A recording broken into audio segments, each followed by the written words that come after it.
Ramadan itu syahrus siyam, ya, bulan untuk puasa. Nah, untuk kita refreshing saja karena sudah berpengalaman, puasa itu rukunnya hanya dua. Rukun puasa dua. Satu niat, yang kedua imsak.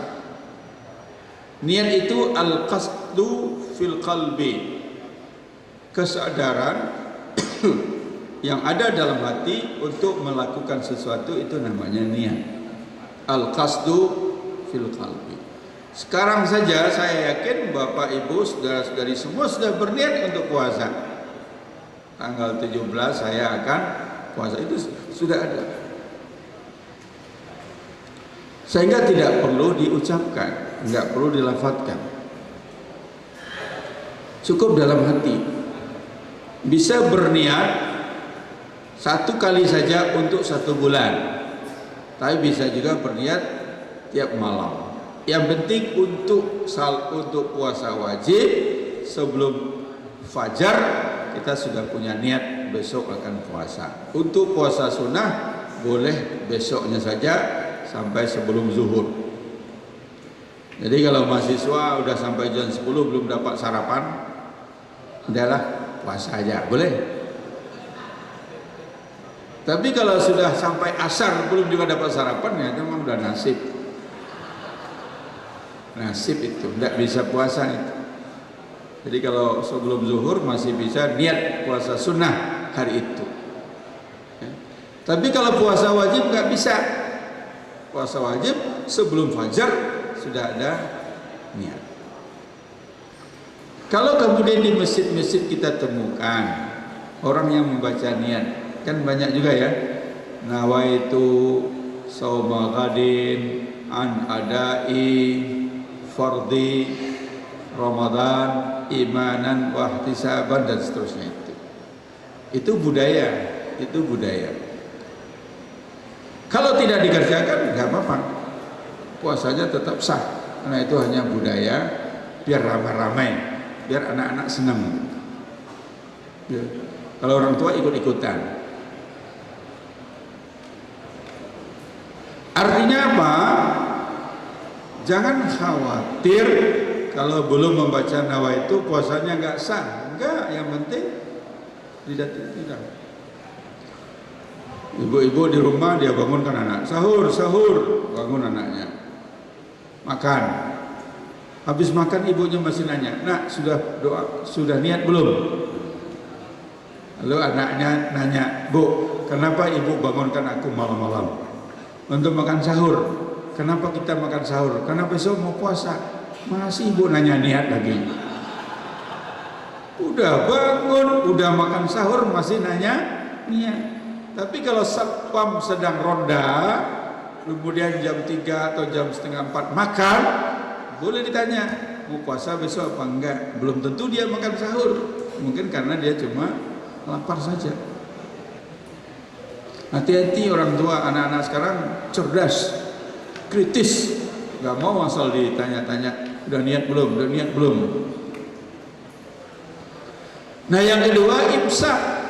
Apa itu imsak? Menahan diri untuk tidak makan, minum dan hubungan suami istri mulai dari terbit fajar sampai terbenam matahari dengan niat mencari ridha Allah. Karena Al-Quran mengatakan kulu washrabu hatta yatabayyana lakumul khaytul aswad minal khaytul abyad minal khaytul aswad minal fajr. Dulu saya pernah mau berbuka puasa bersama dengan seorang sarjana teknik dari Jakarta. Nah, ini teknik sipil. Ya, kalau dulu sudah disebut insinyur.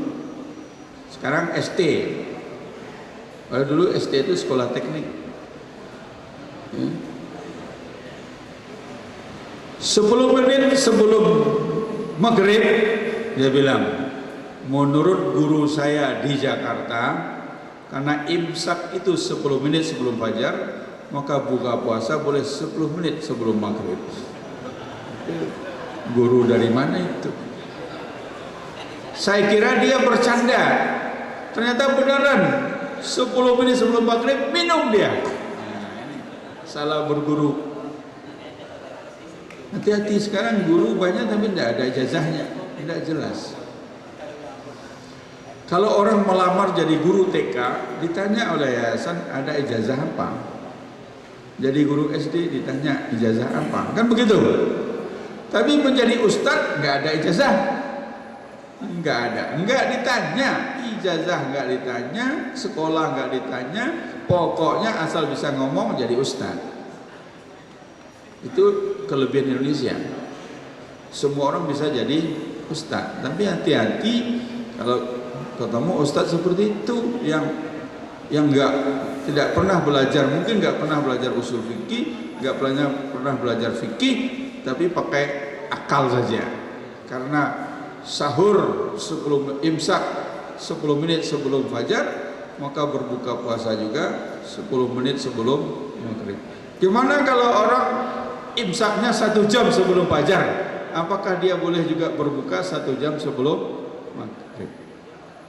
Itu dia tidak baca Al-Quran, karena Al-Quran 187 sudah disebutkan itu. Kulu wash summa atimmus siyama ilal lail. Kulu washrabu hatta yatabayana lakumul khaytul abyad minal khaytil aswad minal fajri. Makanlah, minumlah sampai jelas bagimu beda antara benang putih dengan benang hitam. Artinya masuk waktu fajar. Summa atimmus siyama ilal lail. Kemudian sempurnakanlah puasa sampai malam. Malam itu ya terbenam matahari. Jadi sudah dinaskan, mulainya terbit fajar, berakhirnya dengan terbenam matahari. Itu ada nasnya, nggak bisa dipakaikan logika lagi. Jadi nanti kalau puasa, kapan berbuka? Kalau matahari sudah terbenam, kalau waktu maghrib sudah masuk. Jangan menunggu azan dari masjid. Dijamin kalau nunggu azan dari masjid terlambat, karena muadzinnya berbuka dulu. Minimal dia makan korma 3 biji, minum air manis 1 gelas, baru dia azan. Iya kalau cuma itu. Kalau dia tambah kolak lagi, kita di rumah udah nunggu-nunggu dia makan kolak dulu, habis itu baru dia azan. Jadi jangan pernah percaya kalau hitungan waktu dengan masjid. Tapi kalau azannya di televisi, azannya di radio bisa, karena yang azan kaset.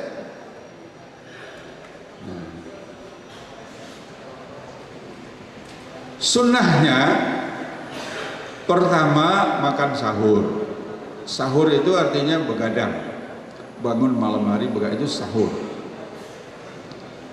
Dan sunnah juga kata Nabi, walaupun kalian kuat makan sahur, tapi tetap makan sahur, walau bitamarin wahidah, walaupun cuma 1 korma, itu sunnah. Yang kedua, takhir sahur. Sahur itu diakhirkan.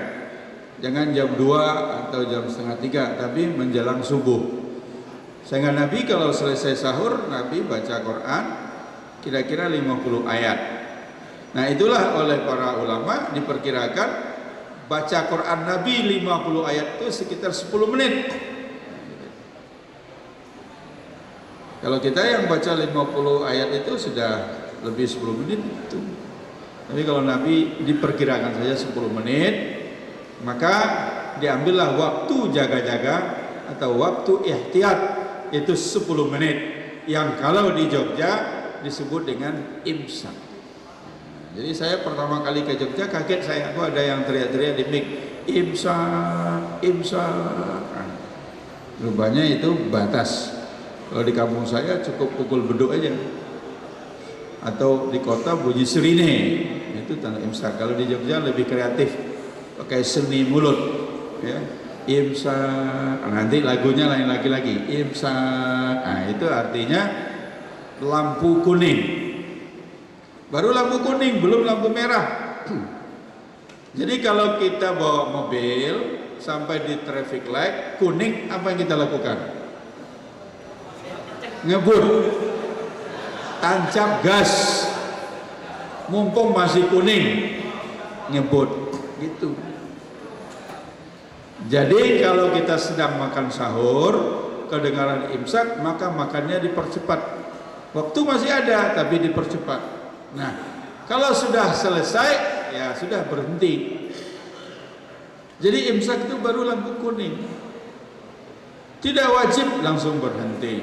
Kalau sudah selesai, ya sudah, jangan makan minum lagi. Tapi kalau belum selesai, selesaikan dulu makan dan minum. Itu pentingnya ilmu. Ada yang terlambat bangun, ambil makan ayam, rendang, jus alpukat, teh manis, baru satu suap, imsak, berhenti dia, karena dia tidak tahu. Berhenti, tapi matanya tetap menatap makanan itu. Aduh, sayang.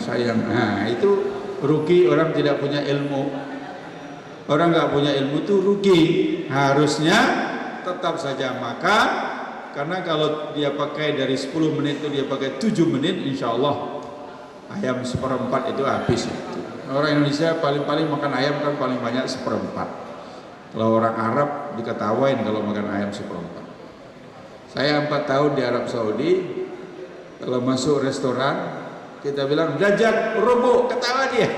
Rajat rubuk, ayam 1/4, ketawa dia bilang minimal separuh. Nggak boleh pesan 1/4.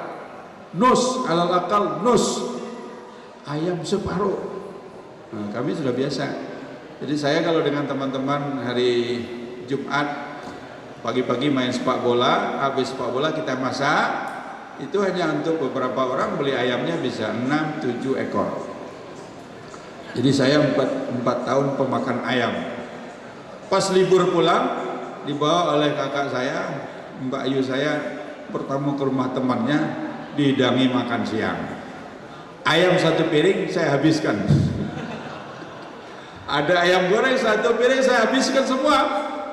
Sampai di luar saya dimarah-marahi oleh kakak saya. Kamu itu nggak tahu sopan santun. Ayam orang 1 piring dihabiskan. Saya bilang, kan kita dikasih makan ayam 1 piring. Ya tapi jangan dihabisin 1 piring. Saya bilang kalau di Arab biasa itu ayam 1 piring itu paling-paling ya enggak setengah ekor, enggak, bukan 1 ekor. Makanya kalau kawin dengan orang Arab, pulang sampai di rumah ditanya oleh ibu kita, kamu itu istrimu manusia apa musang? Kok ayam habis lama-lama, ayam ibu habis ini, disembelih oleh istrimu semuanya itu. Kalau kita lumayan lah, 1/4 pun kadang-kadang dibagi-bagi juga ya. Di swil-swil